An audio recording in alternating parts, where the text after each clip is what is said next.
señores ministros, bueno, buenos días a todas, a todos y a todes. Hace tiempo que saludo así a la gente para que aquellos que se sientan todes levanten la mano y digan gracias, por fin alguien nos saluda, ¿verdad? Yo quiero agradecerle mucho a Nacho, pero también a Cristóbal y a cada uno de ustedes que han venido hasta aquí. No sé si han venido obligados. De ninguna manera, ¿verdad? De ninguna manera. Que no lo digan. Y que no lo digan. Pues si han venido obligados, vamos a intentar que valga la pena. Aunque sea que de aquí unos días digan cómo se llamaba ese hombre tan extraño que nos habló de no se sabe bien qué, y con el cual conversamos y discutimos no se sabe mucho de qué cosa. Por lo tanto, yo quiero agradecer porque para mí estas invitaciones son milagros. Milagros. ¿Hay alguien que se llame Milagros? No. Milagros porque a alguien tan distantes se le ocurre que de repente valdrá la pena que yo esté por aquí y que pueda contarles un poco algunas cosas. Entonces, vaya mi gratitud y a partir de ahora la dirección no se hace cargo de nada. De nada. Esto corre por mi cuenta y espero que les guste. Dentro de varias cosas que me encantaría hablar, la primera es esa sensación tan extraña que yo tengo siempre que doy una conferencia, que es sentirme como Pedro el Rojo. No sé si conocen aquella historia de Kafka, donde en un relato Pedro el Rojo, que es un simio, se presenta por primera vez bien vestido delante de los humanos a explicar un poquito su propia vida, a justificarse, ¿no? A justificarse. Y entonces, claro, no deja de ser un simio bien vestido. Yo puedo ser un simio no muy bien vestido, digamos, pero es curiosa esta sensación de tener que empezar a justificarme delante de ustedes, justificarme. ¿Quién soy yo? ¿Qué hago? ¿Por qué vale la pena estar aquí? ¿Cuándo será que diga alguna cosa por primera vez? Si será inteligente, si será sensible. Y entonces esta primera incomodidad la voy a resolver de la siguiente manera, haciendo una confesión que es por donde nunca empiezan las conferencias, y es ¿por qué me importa, por qué me interesa discutir estas cuestiones de la diferencia, de la alteridad, de esa pedagogía que no termina de dar respuestas singulares? ¿Por qué? Porque es un tema, porque está de moda, porque hay que hacerlo, porque es un trabajo. No. Y cuando pienso cómo todo se origina, hay allí unos relatos de vida, unas historias personales que con el paso del tiempo van tomando la forma de lo original, lo primero. Supongo que a cada uno de ustedes les habrá ocurrido que hay un hecho que pasó desapercibido, que hay quizá una anécdota que no pasó a mayores y que con el paso del tiempo se va incorporando como aquello que nos dio letra, como aquello que nos marcó el cuerpo de una determinada manera y sobre lo cual luego de un tiempo nos damos cuenta que quizás fue por eso y no por otra cosa que hacemos lo que hacemos. Cuando yo tenía vuestra edad, no se han reído, pero cuando yo empecé a estudiar, lo primero que pensé era: quiero ser un profesional serio, responsable. Vaya, como he terminado, ¿verdad?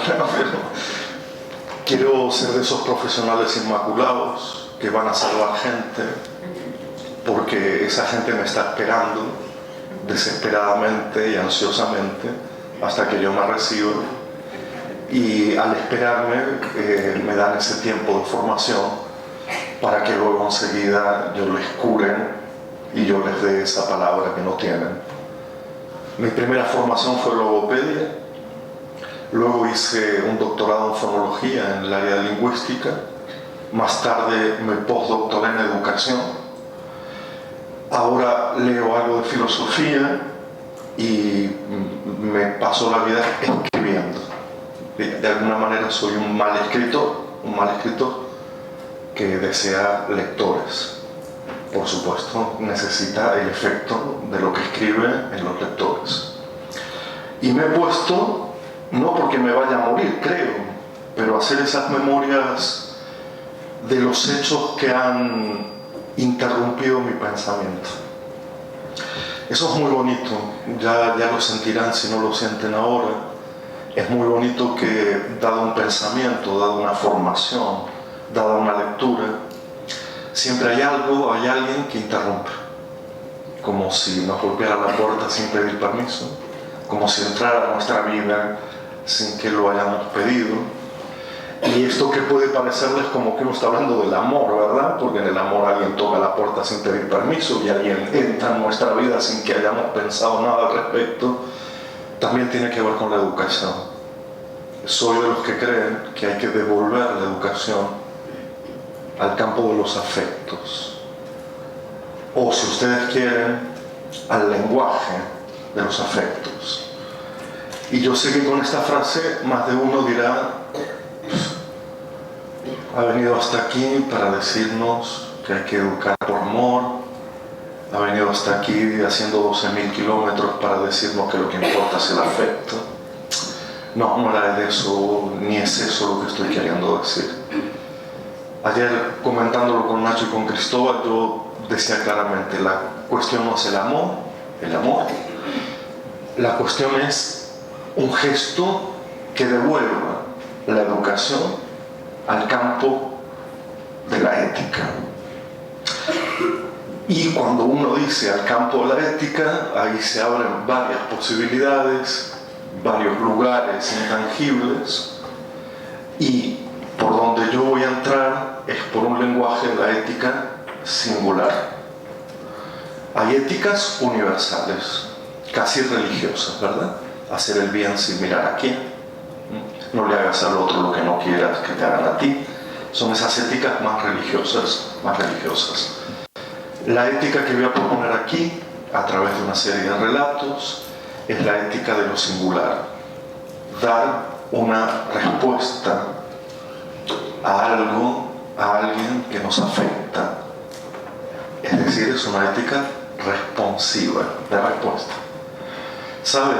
Cuando uno ya no se queda más tranquilo, cuando uno tiene insomnio, cuando está en vigilia, porque algo ha visto, algo ha sentido, y hasta que no responde no está tranquilo.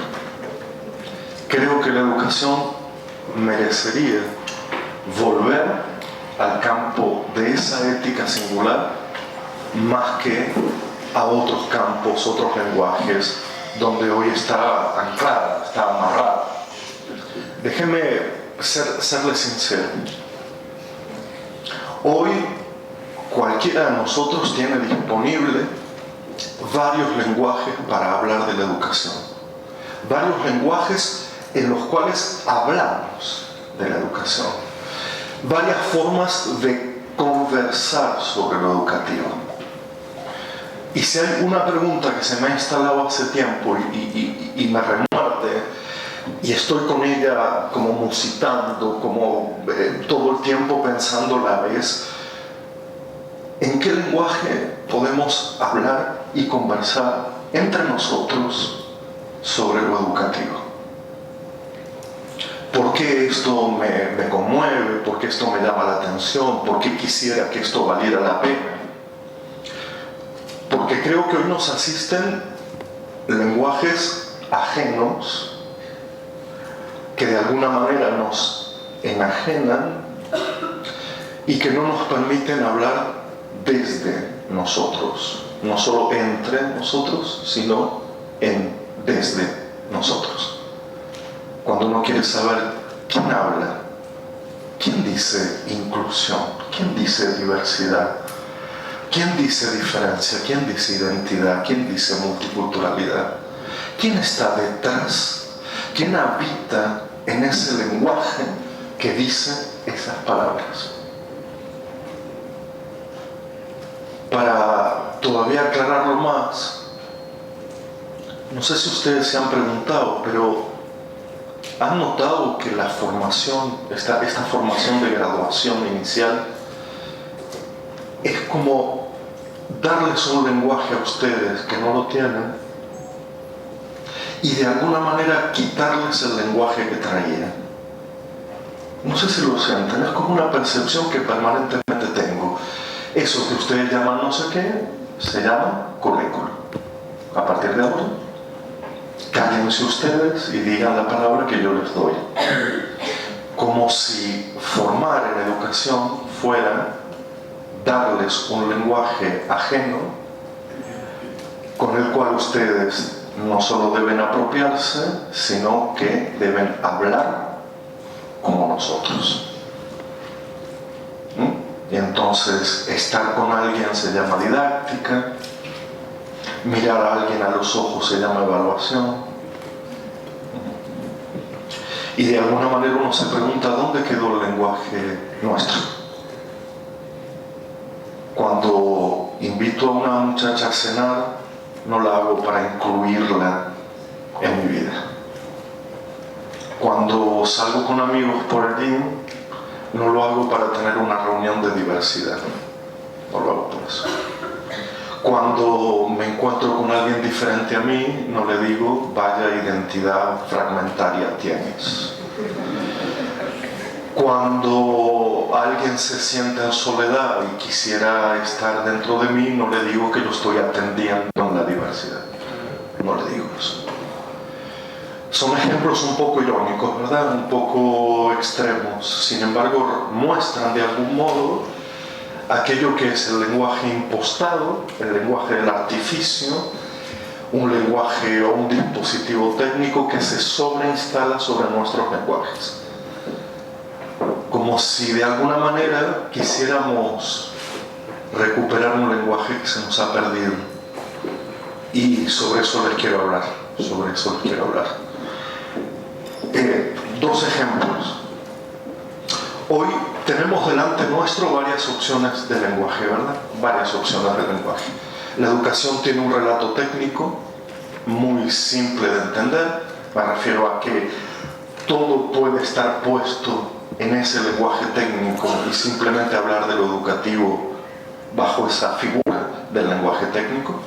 También está disponible un lenguaje jurídico muy fuerte en las últimas 2 décadas, es decir, que el relato educativo sea simplemente un relato de leyes, reglamentos, y que nos obliga a nosotros mismos a decir, por ejemplo, a partir de la ley tal o a partir de la declaración tal, como si ese lenguaje ocupara el sitio de lo real, ¿verdad? Entonces, lenguaje técnico, lenguaje jurídico. También disponemos de un lenguaje fuertemente moral, ¿no? Es decir, todo se resuelve en que está bien educar, está bien estar en las escuelas y está muy mal no educar ni estar en las escuelas. Un lenguaje fuertemente moral. También, y ustedes lo sabrán porque lamentablemente les toca vivir esta época, hay un lenguaje fuertemente economicista de lo educativo.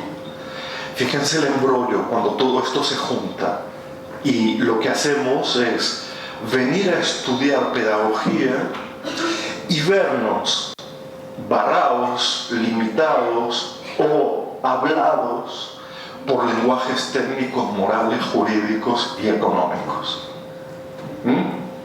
La pregunta aquí es, ¿dónde queda mi propia voz? ¿Dónde queda mi propia historia?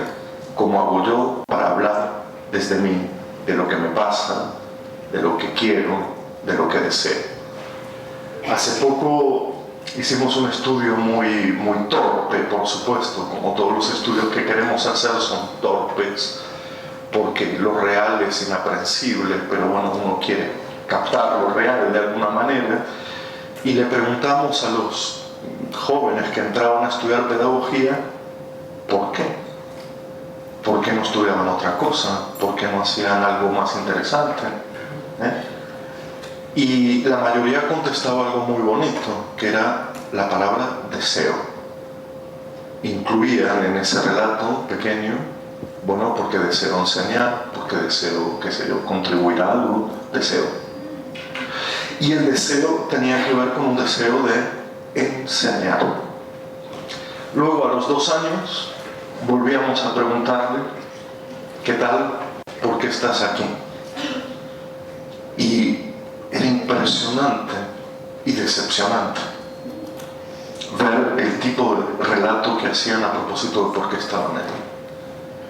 Algo así como, bueno, porque me estoy profesionalizando, incluso la voz se había grabado, ¿saben? Todos habían crecido, miraban ya desde otra altura, y digo, qué impresionante lo que causan 2 años de formación, que ya aquel deseo de enseñar tan simple y tan rotundo, el que no tiene laberintos, el que no tiene vueltas, deseo de enseñar, se había transformado en una especie de laberinto y encrucijada llena de palabras técnicas, palabras morales. Y luego de otros 2 años, cuando se están yendo, otra vez la pregunta, ¿por qué estás aquí? Qué pregunta más torpe, ¿verdad? ¿A quién le importa? O sea, sois un número. ¿Pero por qué estás aquí? Y entonces lo que aparecía al final ya no era ni el deseo de enseñar, ni quizá este lenguaje artificioso del dispositivo, de la técnica, sino algo muy curioso. No lo creerán, estoy aquí para evaluar. Muy curioso. Se desprendía algo así como una rápida transformación, que del deseo de educar pasábamos al deseo de evaluar, como si el educar tuviera hoy su énfasis, su acento, su relevancia en el acto de evaluar. ¿Alguien explicará alguna vez cómo en 4 años de nuestra ternura inicial terminamos siendo cómplices de un sistema que lo que cada vez más hace es retirar la enseñanza, retirar el deseo de enseñar para poner en el centro de la cuestión cómo aprenden los demás y además con una vigilancia extrema sobre aquellos que dudamos si aprenden o no aprenden? Lo puedo decir de otra manera, ¿eh? Nacemos con un cierto deseo de transmisión. Para que quede claro, nadie viene al mundo para evaluar a los demás. No sé, ¿qué quiere ser cuando sea grande? Evaluador. Yo no lo he escuchado nunca, eso no lo he escuchado nunca. Vamos a jugar de pequeñitos a evaluar a la gente, en vez de jugar al médico, qué sé yo, a evaluar. Es tan impropio y es tan... parece una realidad tan inventada, que me pregunto qué hemos hecho para que en esos 4 años, 5 años, depende del país, algo se transforme y algo del orden de lo interno, del deseo, que convierte un deseo de transmitir lo que sé, lo que no sé, lo que tengo, lo que no tengo, por un deseo o por un afán de controlar el aprendizaje de los demás. Casi como que deberíamos dar el diploma de evaluadores de turno en vez de enseñantes. Parte de mi trabajo ha sido establecer conversaciones con maestros y maestras a propósito de estas cuestiones. ¿Cómo te resuenan estas palabras? ¿Qué pasa con tu deseo? ¿Qué pasa con el mío?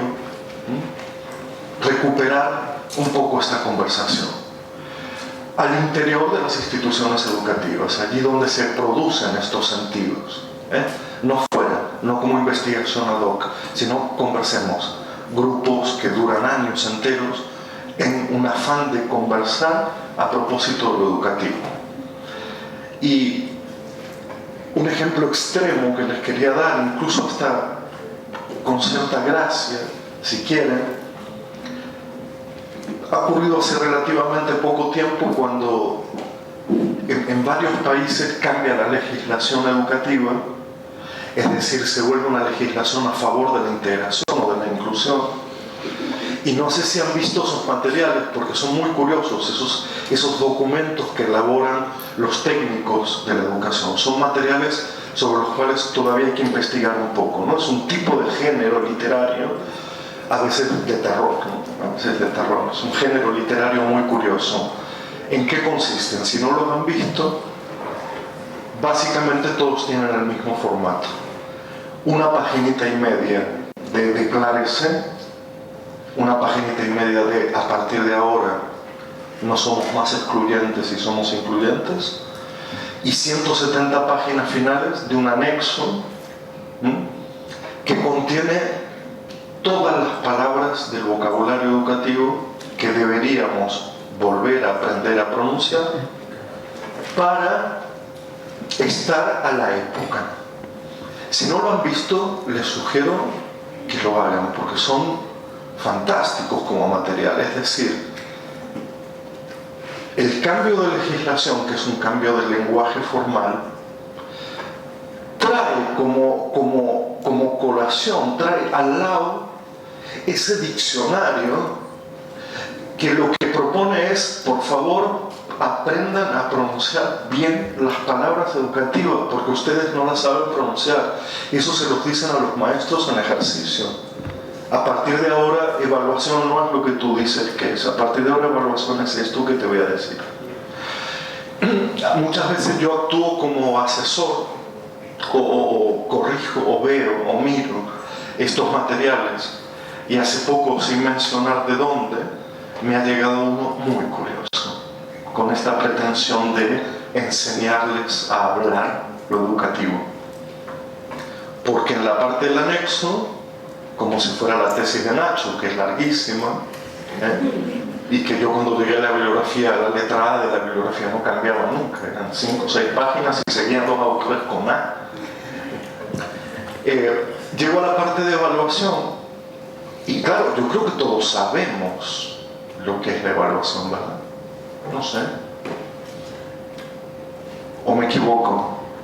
Si tú tienes una idea de lo que es la evaluación. Que no lo tengas puesto en un lenguaje técnico, jurídico, económico es otro problema, pero sabes, lo has vivido, te ha tocado. Has entrado tú misma en un sistema de evaluación. Pero lo que me llamó la atención es que ya no se trataba solo de evaluación, sino que al lado de eso venía evaluación psicopedagógica, evaluación funcional, heteroevaluación, homoevaluación, hiperevaluación, semi-evaluación, pseudo-evaluación, hasta que llegué a la palabra que me atrajo así profundamente, y esa palabra es autoevaluación. Y claro, como nadie sabe lo que es autoevaluación, la tenemos que definir, ¿verdad? Y entonces aquí apareció una definición muy curiosa. Ni se la imaginan, yo la voy a leer, pero si tuviéramos tiempo haríamos el juego, ¿verdad?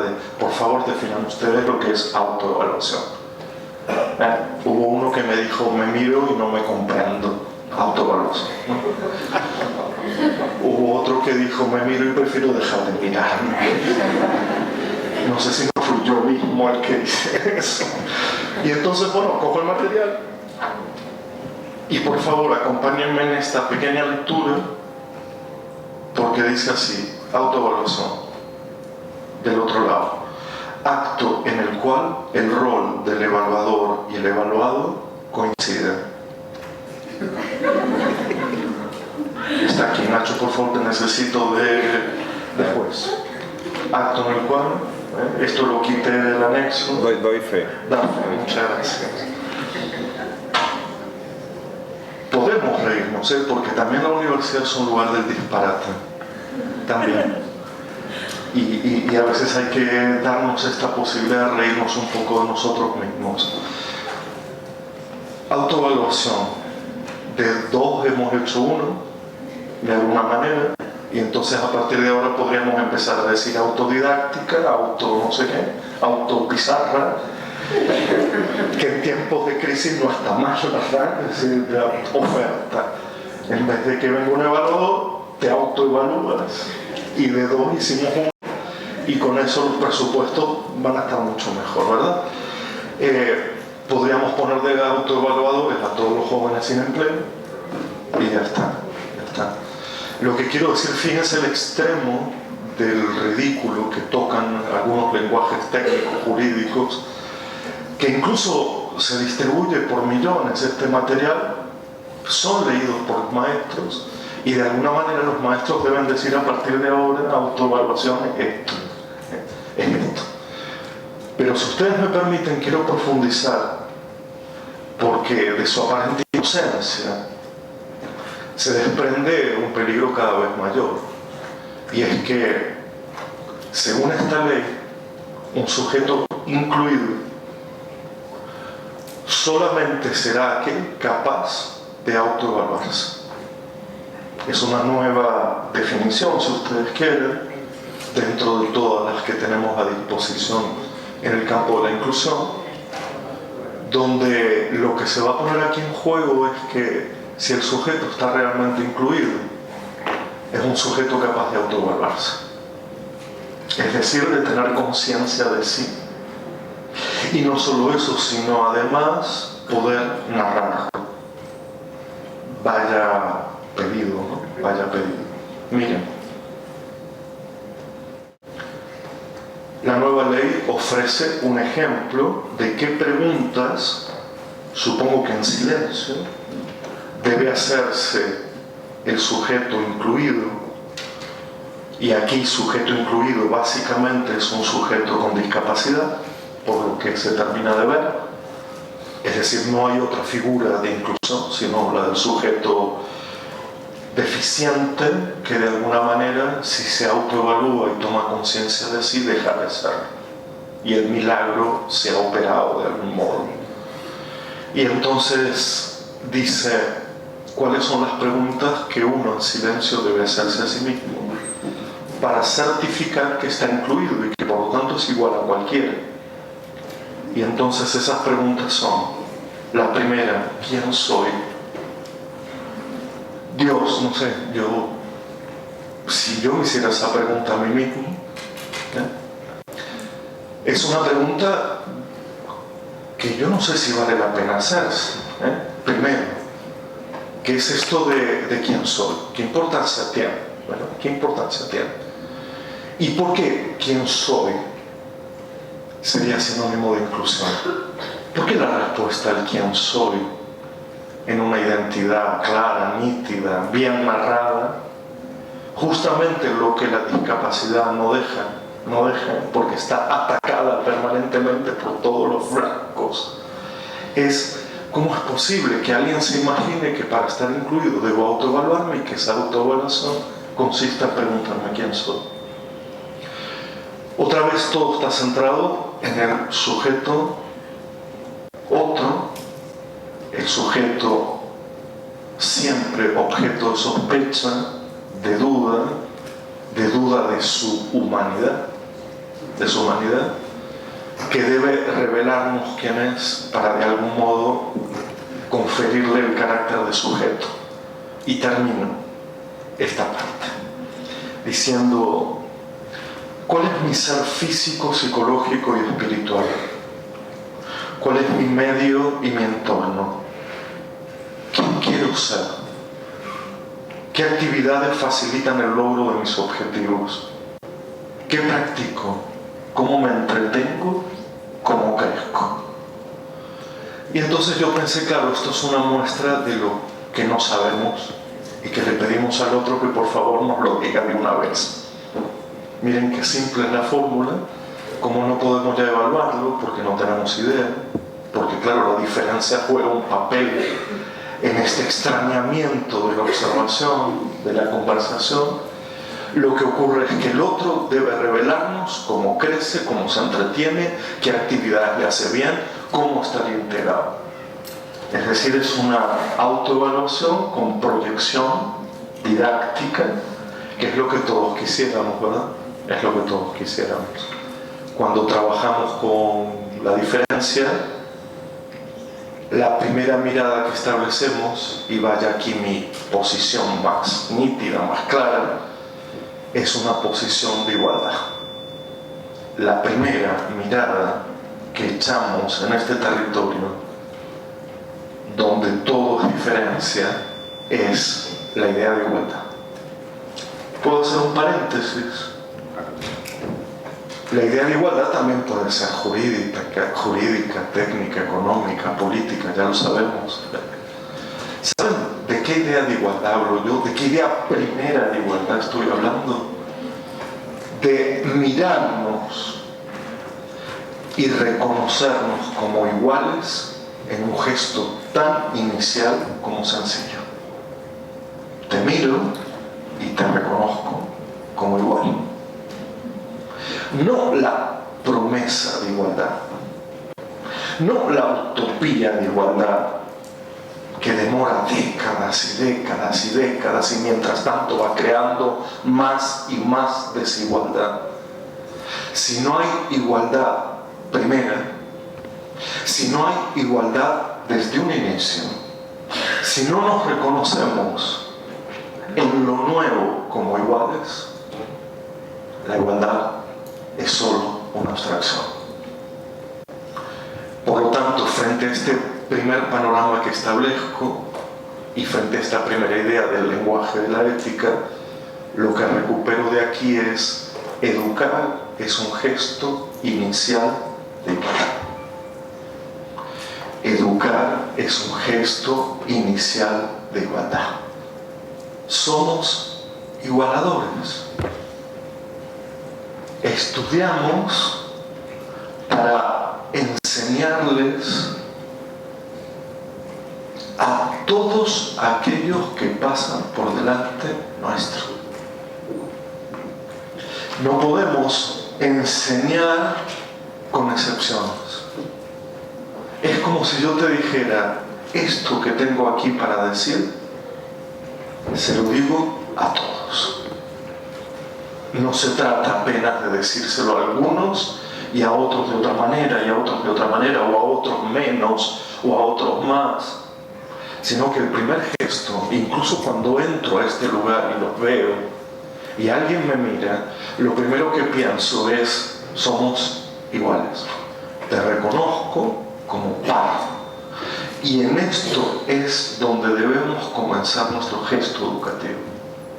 No es un discurso, es un gesto. Es un gesto de la mirada, es un gesto corporal, es un gesto de darte paso, es un gesto de habilitarte, es un gesto de reconocimiento. No es una promesa del final del proceso. Porque, repito, toda vez que hemos prometido igualdad, hemos creado tal nivel de desigualdad que luego se ha vuelto imposible. Como si tuviéramos que hacer el enorme esfuerzo de plantearnos un gesto primero de igualdad antes de cualquier otra discusión. Venga, como si hiciéramos un año en la formación del profesorado, donde lo único que valiera la pena es estudiar las formas del gesto de la igualdad y no otra cosa. Porque cuando empiezan a aparecer las teorías del desarrollo, las teorías específicas, los sujetos específicos, las comunidades específicas, ahí el gesto de igualdad desaparece. Miren, hace 20 y tantos años en la Universidad de Barcelona, invitado para estudiar didáctica de la enseñanza a los niños gitanos, vaya, no entraba en el diploma, ¿no? Todo eso.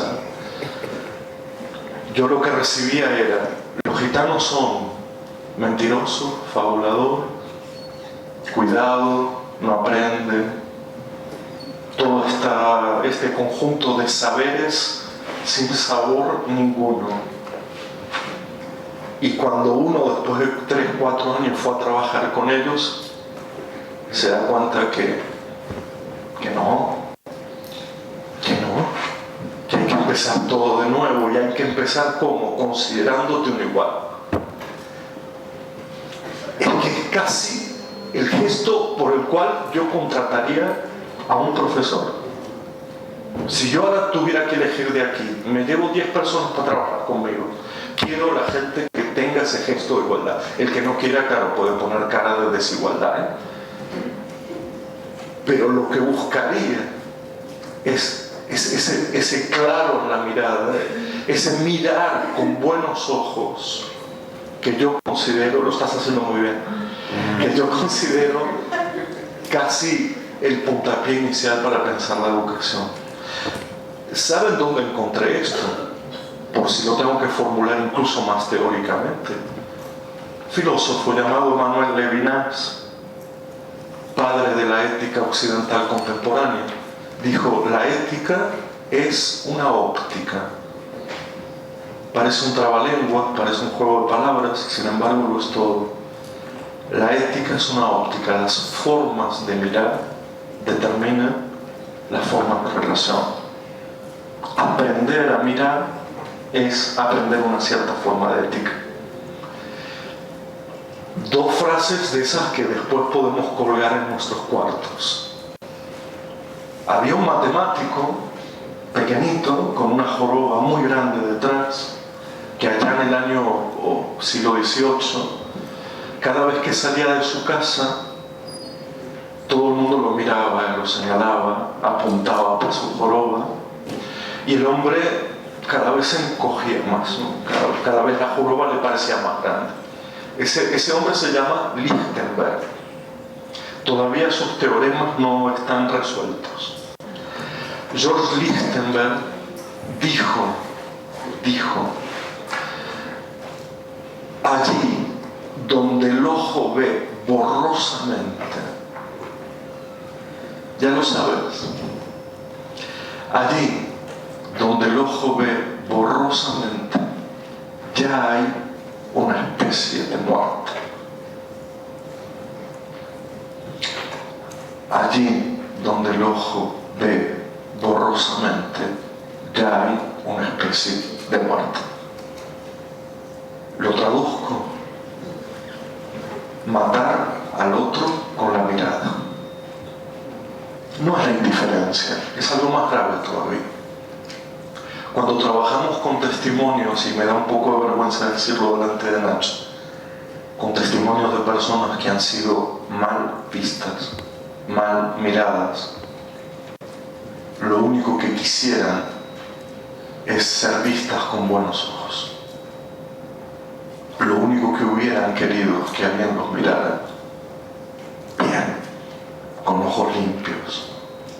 Eso se forma, no lo sé. Lo que sí sé es que se pueden prevenir las miradas que matan. Que formarse como educadores consistiría en no matar con la mirada. ¿Está claro?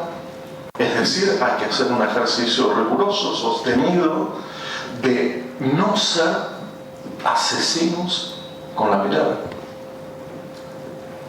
Ustedes habrán vivido situaciones hasta hoy de haber sido vistos con malos ojos en alguna situación, en la calle, aquí mismo dentro. Yo en mi primaria era visto con malos ojos por mis travesuras. Llevo esos malos ojos conmigo hasta hoy. Fíjense cómo son de educativos, en el buen y en el mal sentido, que una buena mirada puede habilitar un destino y una mala mirada te deja la vida condenada. Hay miradas borrosas que son como especie de muerte. Hay que aprender a mirar con buenos ojos, con mirada limpia. Me acuerdo del poema de Ángel González, el poeta madrileño. Yo sé que existo porque tú me imaginas, soy alto porque tú me ves alto, pero si tú me olvidas, es decir, si no me miras, o si me miras con malos ojos, de algún modo dejo de existir. Nietzsche, que tiene mala prensa en la universidad, dijo: hay hombres que en cuanto abren los ojos manchan con la mirada. Hay hombres que en cuanto... Hombres, dijo, siempre cuando abre los ojos mira bien, mira con buenos ojos. No. Hoy me doy cuenta que no. Pero fíjense ustedes, hay hombres que cuando abren los ojos manchan con la mirada. Y es ahí donde yo digo, quizá la ética, que es una óptica, una forma de mirar, y por lo tanto una forma de conversar sobre ello, no sea sino la posibilidad de no manchar ni matar con la mirada. Y es aquí donde, si me permiten, surge la idea de una pedagogía de las diferencias. Es aquí donde ese cartel que uno lleva, ese material, esa propuesta que uno está cargando un poquito a diario con esta idea de hacer pedagogías en plural de las diferencias en plural. Y estas pedagogías de las diferencias, que no son un menú ni un conjunto de prescripciones, son permanentemente dictadas por los otros. Es una forma de entender las pedagogías donde el relato del otro va creando nuevas posibilidades de pensar las pedagogías. Y entonces voy a contar estrictamente 5 formas de relatos del otro que van impactando, interrumpiendo, creando nuevas pedagogías, que son como darse cuenta. De pronto alguien dice algo, de pronto alguien te confía algo, de pronto escuchas algo, y eso que escuchas, que ves, que aparece en tu vida, cambia el rumbo de lo que pensabas sobre la pedagogía. Porque, haciendo una muy pequeñita introducción, yo creo que la pedagogía, entre otras cosas, o las pedagogías, son una forma de combatir la idea de lo normal. Ese para mí es un núcleo muy duro. Si lo primero era pensar que los educadores debían ser gente con buenos ojos, con mirada limpia, yo los igualadores iniciales, no finales, lo que diría inmediatamente es que la pedagogía tiene que ver con una lucha cuerpo a cuerpo contra cualquier idea de lo normal cuyo efecto sea excluir, expulsar, separar, apartar. Claro, ustedes me dirán, pero si lo normal es lo que construye la pedagogía, lo normal es donde se funda la pedagogía. Y yo quiero decirles que, en mi humilde opinión, hay actos y prácticas pedagógicas justo en el momento en que la idea de lo normal desaparece. Como si creara eso mismo, correr la idea de lo normal, la emergencia de lo pedagógico. Como si detrás del velo de para qué sirve educar, qué es educar, cuáles son los fundamentos de la educación, quitando cualquier idea de lo normal, haces emerger a lo otro. Y por lo tanto me parece que también forma parte de nuestro trabajo el pensar cómo trabar esa batalla cuerpo a cuerpo contra la idea de lo normal. Soy más específico, contra lo normal corporal, para que quede claro, contra lo normal lingüístico, contra lo normal psicológico, contra lo normal del aprendizaje, contra lo normal de cualquier cosa. Dada una idea de lo normal, lo pedagógico es suspenderlo, correrlo, quitarle el velo de lo habitual. Un mensaje literario medio, cuando no tenemos tiempo para conversar, cuando no tenemos tiempo para este gesto de igualarnos, de mirarnos, cuando no tenemos tiempo para correr la idea de lo normal, es cuanto más la idea de lo normal sobreviene. Es muy impresionante, es casi una fórmula exacta: menos tiempo, más idea de lo normal. Es impresionante. Yo esto no lo había percibido hasta hace poco, cuando leyendo una novela de un sudafricano, Coetzee, Premio Nobel 2002, en una novela que se llama La Edad de Hierro, encuentro la siguiente situación, y ya van a ver lo formativo que es esto. Más formativo que muchos otros textos que andan por ahí. Una anciana que vive sola descubre a su alrededor a un vagabundo que acecha su casa. Primera relación de alteridad: expulsarlo, llamar a la policía para que se lo quite de los ojos. Fíjense ustedes, la exclusión como un factor visual. Si no te veo, no hay existencia. Si no estás aquí, no hay problema, no hay ética. Justamente por eso la inclusión planteó un problema ético, porque ahora sí que estáis aquí y por lo tanto hay que dar una respuesta. La primera respuesta de la anciana: echarlo, llamar al Estado para que le quite lo molesto de los ojos. Pero claro, vieron cómo son los vagabundos, ¿verdad? Se los echa y vuelven. Casi que por eso son vagabundos. Y entonces ahí la anciana se da cuenta que no lo puede echar. Que no lo puede echar, que está allí. ¿Y saben lo que hace? Piensa en la segunda reacción y relación de alteridad. En vez de quitárselo, quiere apropiarse de él. Parece muy distinto, pero ya van a ver que no lo es. En vez de rechazarlo, ponerlo bajo mi mandato. Que es una idea muy curiosa de inclusión, ¿verdad? O sea, te incluyo, pero para que estés como a mis órdenes. A mis órdenes. Y entonces, ¿saben lo que hace? Le propone trabajo al vagabundo. Le dice: ¿por qué usted no me corta el césped?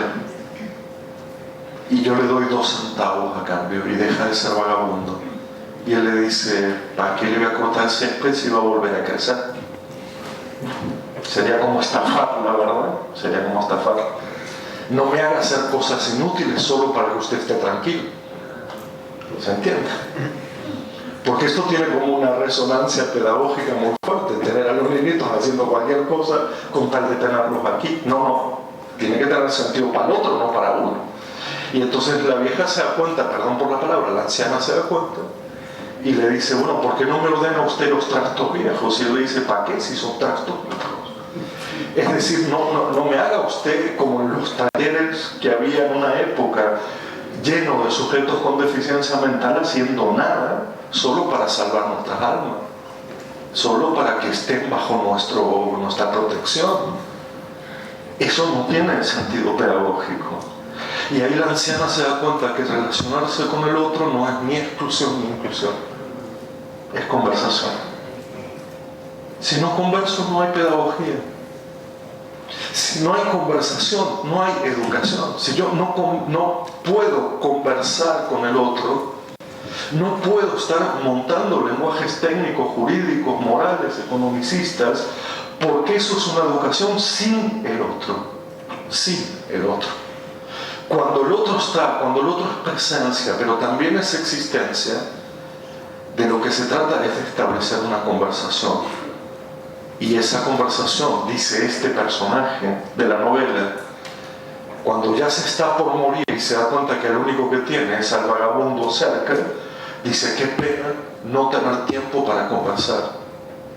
Porque si tuviéramos tiempo para conversar, todos seríamos excepciones. Miren qué bonito eso. Si tenemos tiempo para conversar, yo puedo contarte quién soy, dame tiempo.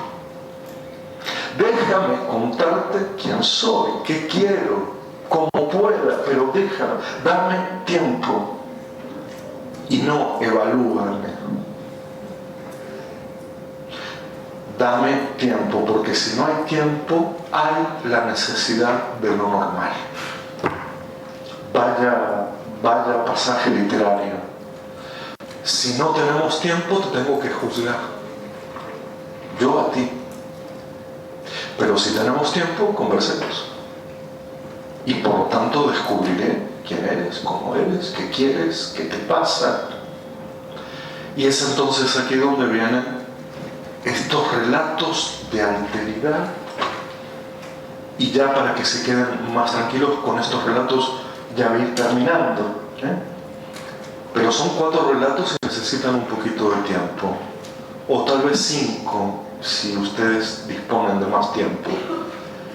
5 relatos, biografías, pequeñas historias que interrumpen la idea de lo normal y tuercen el camino de la pedagogía, de lo cual no se establecen reglas ni principios, sino respuestas.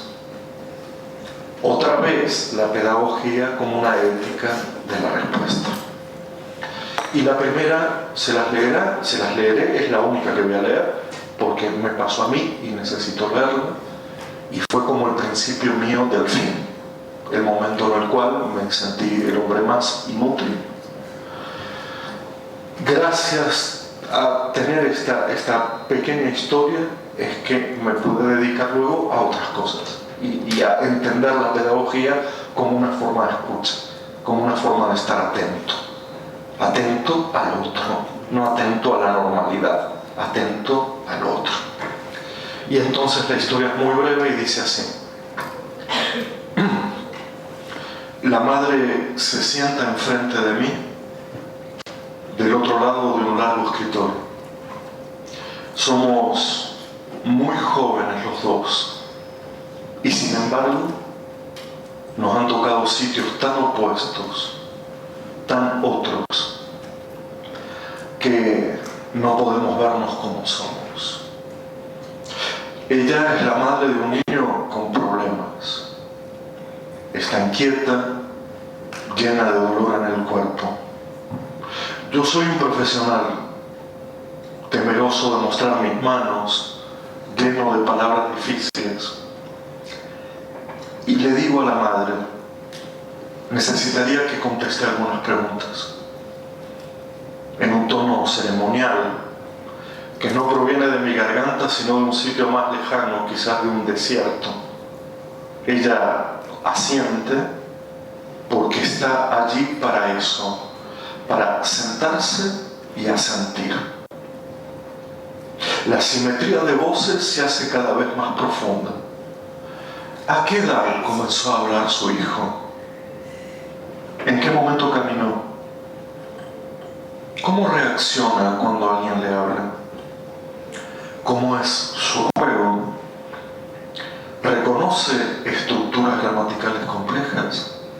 Y así, una tras otra, hasta el hartazgo. Cuando quito mis ojos del cuestionario para encontrar sus respuestas, ella me está mirando desde el borde mismo de la desazón. ¿Pero vio usted a mi hijo? No, le respondo. Pero aquí tengo su historial que ya revisaré. La madre me toma del brazo y con furia me lleva hasta la puerta. Pues aquí lo tiene. Es él. ¿Lo está viendo? Nunca comenzó a hablar. Nunca caminó. No juega. No hace nada cuando alguien le habla. Y no reconoce ni siquiera a su padre. El niño estaba postrado en una silla de ruedas, la mirada perdida, los dedos paralizados, su rostro detenido en un vacío. Y se marcharon. Y me dejaron con mi escritorio, mi cuestionario y mi ignorancia. Por años intenté en vano buscar a esa madre y a ese niño para pedirle perdón, aunque creo que de algún modo ya lo hice. Jamás volví a preguntarle nada a nadie sin haberlo abrazado antes. Esta es una historia de muy joven, de verdad verdadera, una historia en la cual quería yo evaluar y decir algo sobre un niño que no había visto. Nunca más, y no es que les recomiende a ustedes pasar por esa situación, pasé. Jamás de los jamases volví a caer en esta telaraña de supuestos, complicidades, etc.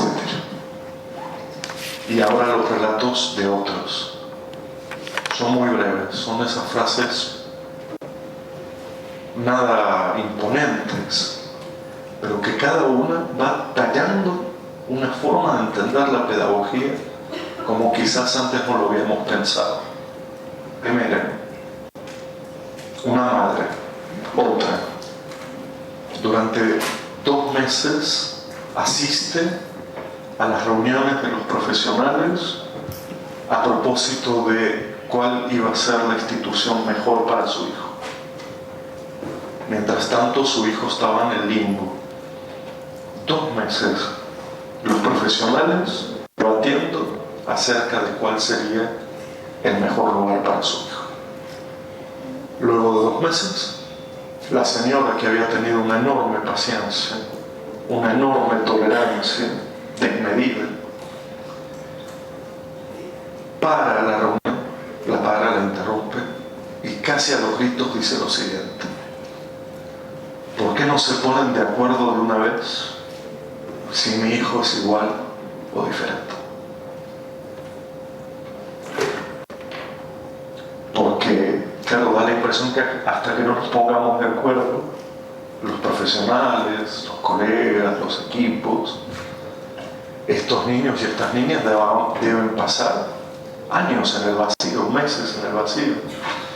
Si dependiera de nuestro consenso acerca de si estos niños y niñas son iguales o diferentes para encontrar su lugar en el mundo, están condenados, están perdidos. Por lo tanto, cuando yo escuché esa frase de la madre, lo primero que dije es: quiero una pedagogía que de alguna manera los piense como iguales y como diferentes. Y ya está. Y basta de tanta parafernalia. ¿Qué querrá decir tratarlos como iguales y como diferentes al mismo tiempo? Ni más ni menos que tratarlos como cualquiera, aunque les parezca una palabra peyorativa, subestimante, cualquiera. Mira, me da lo mismo cómo te llamas, quién eres, me da lo mismo. Lo que tengo para decirte te lo digo, me da igual. Ese me da igual, que no es un encogimiento de hombros, es el principio pedagógico por excelencia. Tengo que lograr que, al margen de saber quién eres, cómo te llamas, cómo aprendes, de dónde vienes, si tu familia es así o asá, igual enseñar. Lo tengo que lograr. No puede ser que esperes todo este conocimiento para poder decirte algo. Lo que la madre reclamaba es: me da igual, pero por favor, basta. Basta de estos discursos de la igualdad y la diferencia que se mueven como equilibristas frágiles en una cuerda floja que no lleva a ninguna parte. Educar a todos, tal parece ser el horizonte, quiere decir educar a cualquiera y a cada uno. Eso quiere decir.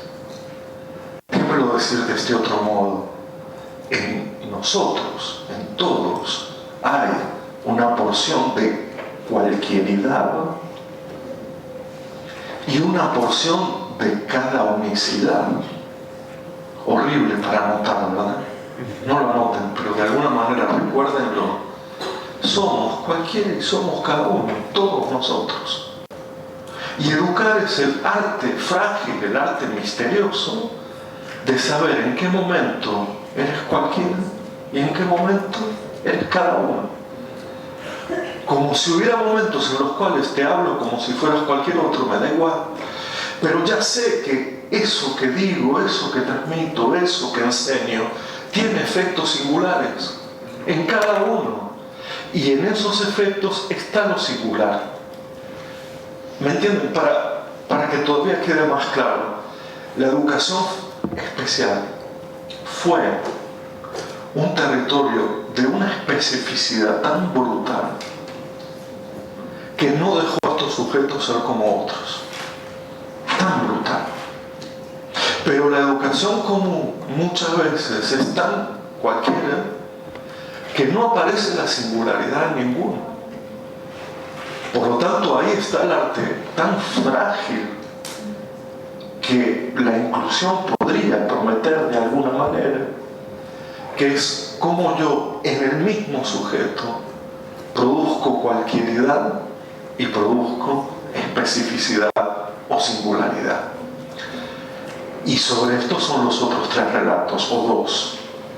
Ya cada vez digo son 5, pero son 4, y contaré 3, ¿verdad? Había un poema que decía los 4 puntos cardinales son 3, norte y sur. Entonces yo parezco a veces digo que voy a decir 5 cosas, termino diciendo una. La segunda tiene que ver con el nombre tan famoso de la diversidad. Es esa palabra que nos ha llenado la boca y nos ha llenado de discursos. Había un filósofo llamado Marcuse que allá en los 70 decía un concepto que sirve para describir personas, bichos y árboles no sirve. Pero bueno, lo voy a dejar eso aparte. Porque de lo que se trata aquí es de relatos que interrumpen la pedagogía, no de citas que aumentan nuestro prestigio, ¿verdad?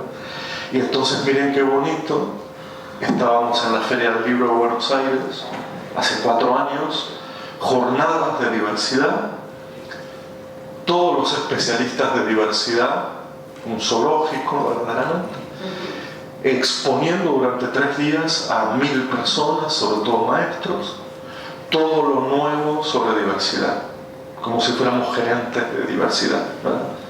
Ofreciéndoles a la gente las nuevas definiciones, las peleas que tenemos entre nosotros. Mire usted, su definición es más corta que la mía, yo la tengo más larga, con perdón de la expresión.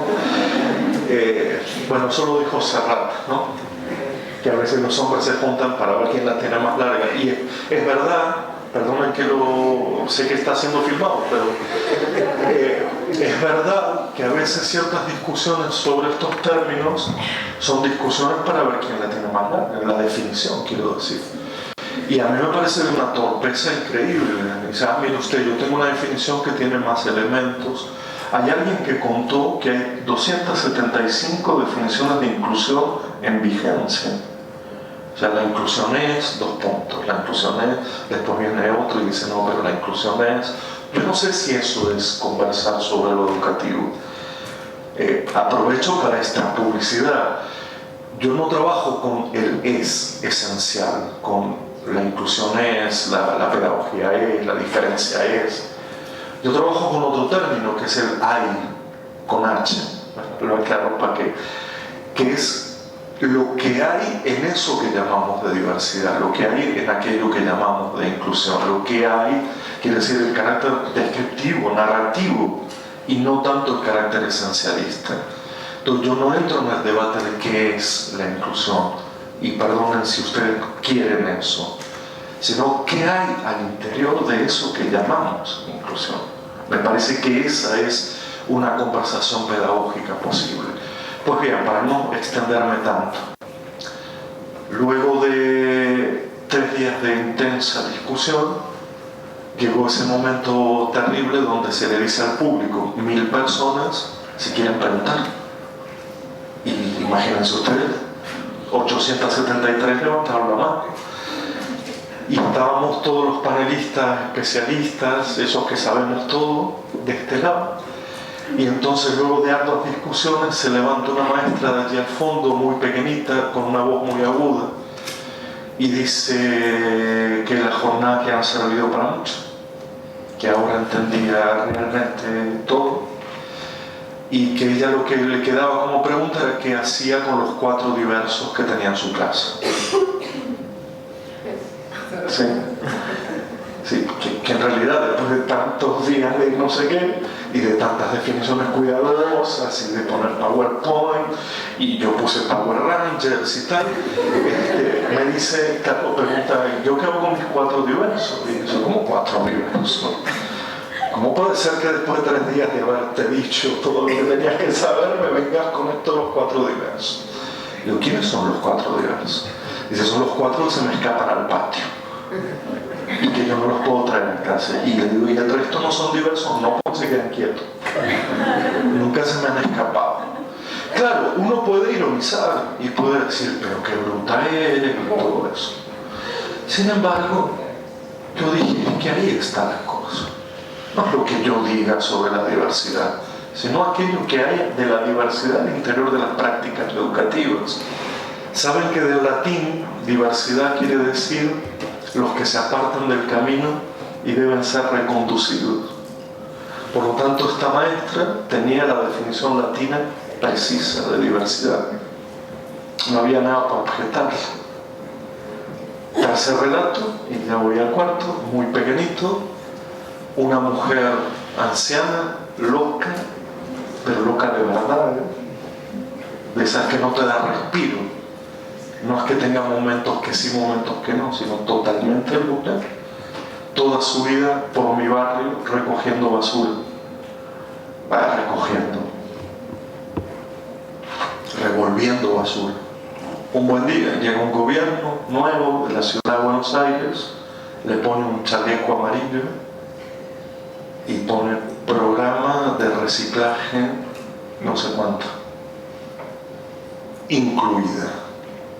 Claro, ya dejó de ser excluida, ya con un vestido diferente. Ahora ya no era una loca revolviendo basura, ahora era una mujer recicladora de basura. En los raros momentos que podía dialogar con ella, porque, qué sé yo, ella se había enamorado de mi perra, a la cual le hablaba como un igual. Entonces yo a veces podía conversar con ella, y entonces le digo, ¿cómo le va ahora? ¿Qué tal? Como diciéndole, ahora sí que las cosas están bien, ¿verdad? Y me miró como diciendo, no como diciendo, diciéndome, o sea, antes nadie me miraba, o sea, ahora me miran todo el tiempo. Entonces, banal la frase, ¿no? En principio no trae consecuencias, y sin embargo, vamos a pensarlo. Antes no me miraba nadie. Exclusión, lo enajenado, el miedo, la reacción, mejor no verte. Si no te veo, no existes. Ahora me miran demasiado. ¿Por qué? Porque estoy incluida y por lo tanto estoy sometida a una serie de evaluaciones y controles. Para ella, no para nosotros, para ella, estar incluida significaba estar siendo mirada. Estar siendo mirada. Y eso a mí me ha cambiado muchísimo la idea que tenía yo de inclusión, ¿no? Es decir, cómo hacer para no mirar tanto a los sujetos incluidos, dejarlos que estén sin esa mirada obsesiva sobre ellos. Y la última, y con eso termino, la verdad, porque me he excedido, ¿verdad? Me he excedido. Y les pido perdón si tenían otra cosa para hacer. Un señor en silla de ruedas, toda la vida ha pasado en instituciones especiales.